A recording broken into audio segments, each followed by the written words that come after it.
Hello students, today I am taking your class Physics Chapter 1 Electric Field and Electric Charges. Now first Coulomb's law, force between 2-point charges. According to this law, the two stationary point charges repel or attract each other with a force which is directly proportional to the product of the charges and inversely proportional to the square of the distance between them. This force is along the line joining of the two charges Q1, Q2. Now the distance between them is R. Now F is directly proportional to Q1, Q2 upon R square. Now F is equal to K, Q1, Q2 upon R square, where K is proportionality constant which depends on the units used for charges, distance and force. If the unit of force is Newton, unit of distance is meter, unit of charge is coulomb, and both charges are situated in vacuum or air, then the experimental value of K be 9 into 10 की power 9 Newton meter square coulomb minus 2. F is equal to 9 into 10 की power 9 Q1 Q2 upon R square Newton. Hence, 1 coulomb is that charge which when placed at a distance of 1 meter from an equal and similar charges in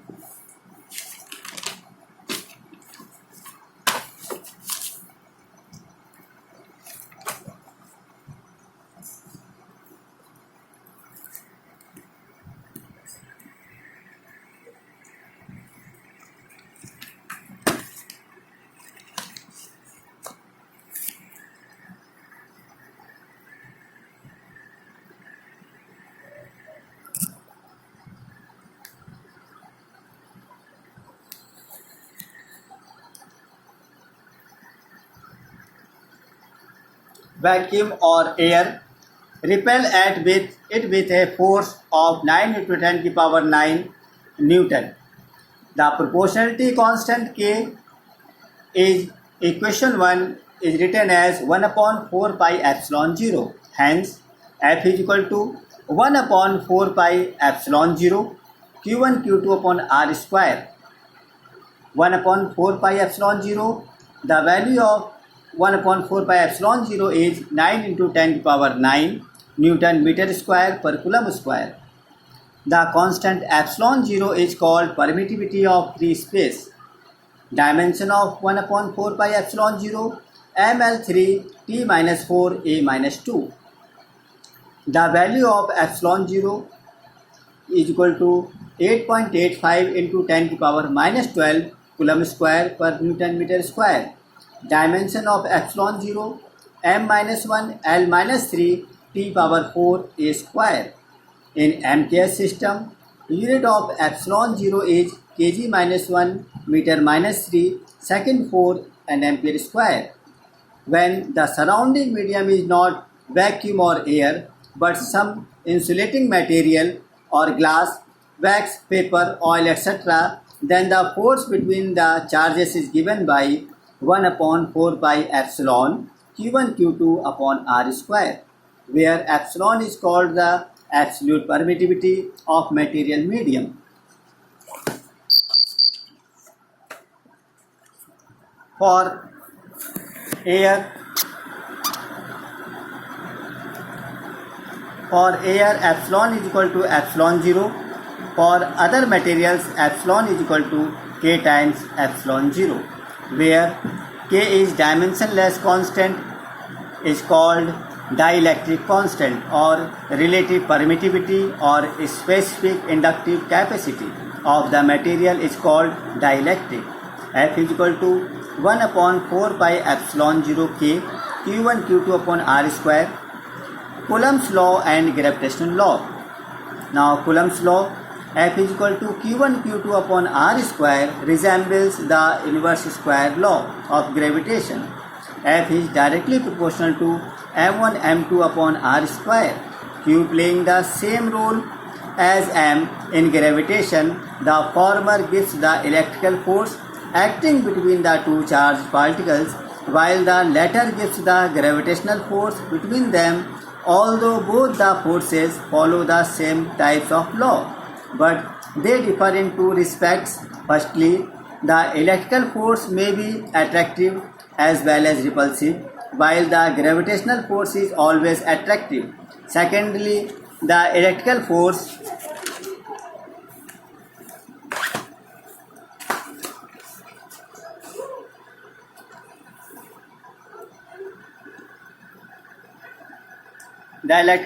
depends upon the medium, while the gravitational force does not. G is universal constant.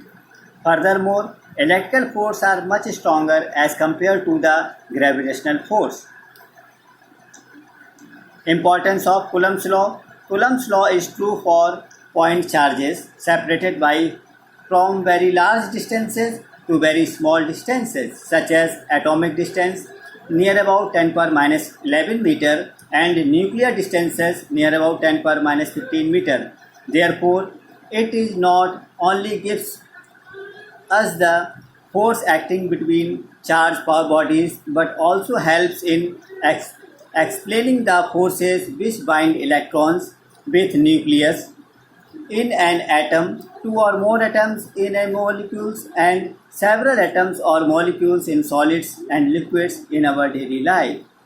Coulomb's law in vector form. Now F12.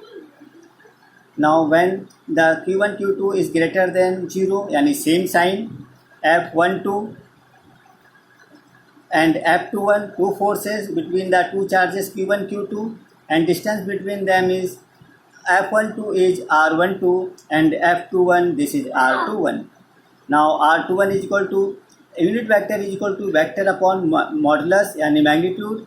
Now R21 unit vector is equal to R21 vector upon R21, and R12 is equal to R12 vector upon modulus of R12 is equal to minus R21 upon R21 is equal to minus R21.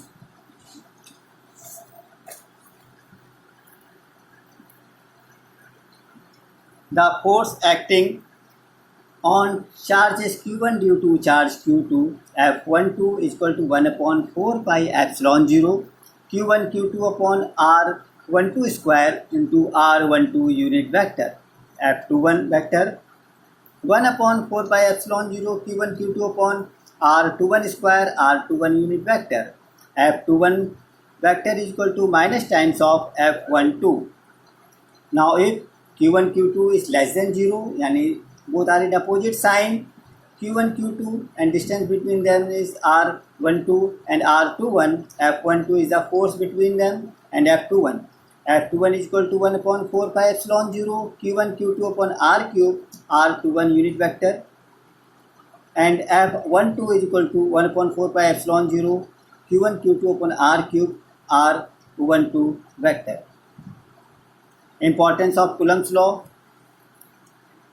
Since R12 unit vector and R21 are unit vectors in opposite directions, R21 is equal to minus times of R12 and F21 unit vector is minus times of F12.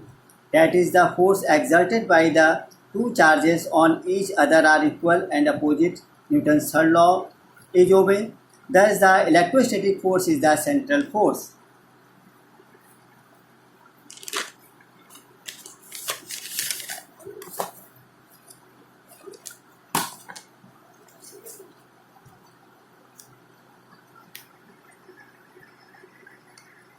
Now force between multiple charges, superposition principle. Now several forces acts on at the charge Q1. Now force Q1 is F1 Q1 due to Q2. This is F12. F1 Q1 due to Q3 F13 and so F1n.